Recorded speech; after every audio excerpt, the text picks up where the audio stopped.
अस्सलाम वालेकुम। मैं पाकिस्तान से इजाज़ तवक्कुल ख़ान। आदाब।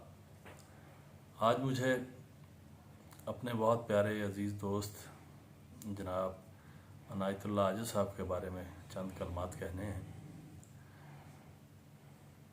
अनायतुल्लाह आजिज़ साहब से मेरा तकरीबन 25 साल पुराना ताल्लुक़ है। हमारी दोस्ती जो है 25 साल के अरसा पर मुहित है। तो आप बहुत खूबसूरत शायर हैं, खूबसूरत इंसान हैं। हमारा बहुत सा वक्त इकट्ठे गुज़रा, बल्कि हम लोग इंडिया भी जाते थे, इकट्ठे सफ़र किया हमने बहुत ज़्यादा। इंडिया में इनकी शायरी लोगों ने बहुत पसंद की और ये अक्सर मुशायरे हमारे साथ पढ़ते थे, हम इकट्ठे होते थे और बड़े कामयाब शायर के तौर पर ये स्टेज से वापस आते थे।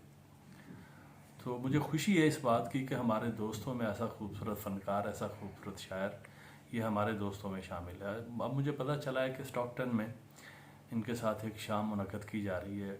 गुज़श्ता साल मैं भी स्टॉकटन में मौजूद था, बल्कि मैंने अनायतुल्लाह आजिज़ साहब के यहाँ ही एक हफ़्ता क़याम किया था और उन्होंने बड़ी बड़ी खिदमत की थी और बहुत मोहब्बत से तमाम दोस्त जो स्टॉकटन के तंजीमों के दोस्त थे, लोग जो थे, उन्होंने बहुत प्यार किया मेरे साथ। तो अब मुझे खुशी महसूस हो रही है कि इनका हक़ बनता था कि इनके साथ एक बहुत बड़ी शाम की जाए, जो वहाँ के दोस्तों ने उसको अरेंज कर दिया है। तो मैं यही कहूँगा कि ये बहुत अच्छे शायर हैं, बहुत अच्छे इंसान हैं, इनका हक़ बनता था और इनको अल्लाह ताला मज़ीद तरक्की दे और मेरी दुआएं इनके साथ हैं।